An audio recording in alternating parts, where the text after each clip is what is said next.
Chairman Goodlatte. I rise today in support of the Reins Act, H.R. 26, for any number of reasons. But I can't help but point out that I've heard my esteemed colleagues in opposition to this bill refer on multiple occasions to the federal bureaucracy as a well-oiled machine. Mr. Chairman, there are indeed well-oiled machines that undergird this institution, but I would submit that the federal bureaucracy is not one of those. We've heard that the regulatory burden as it relates to the loss of jobs is equal to a listeria outbreak. Well, what I would submit is that if we could avoid a listeria outbreak, would we not choose to do just that?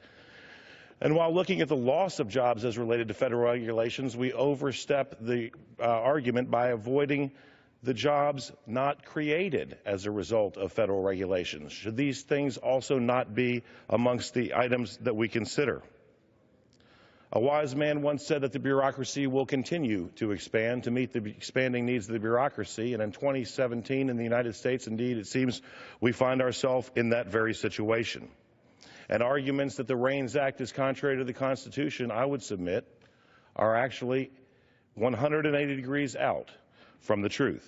In fact, Article 1 of the Constitution gives the power to make law to this legislative branch of our government and gives the power to generate revenue here as well as spend. The definition of law, according to the Oxford Dictionary, is a system of rules which a particular country or community recognizes as regulating the actions of its members, which it may enforce by the imposition of penalties. So I would submit that the very regulatory overreach that we consider here today is in fact tantamount to law and extra-constitutional in and of itself. My esteemed colleague from Pennsylvania suggested, and I agree, that the Reins Act is but a good start. The power to spend is the power to make laws is Article 1. Reins is a broader or a rudder on the ship of constitutionality that will right that ship and move it only in the correct direction. Regulations that have the power to take liberty or property rights or the wealth of those earned by their own labor are tantamount to law and indeed extraordinary constitutionally as it relates to an executive branch entity, and they should not be exercised.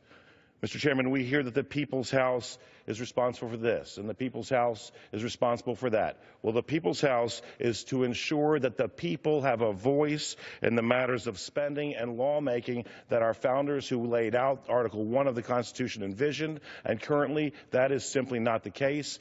H.R. 26 is simply a step back towards that right direction of constitutionality, and with that in mind, I strongly support the legislation and would yield back the balance of my time. Thank you.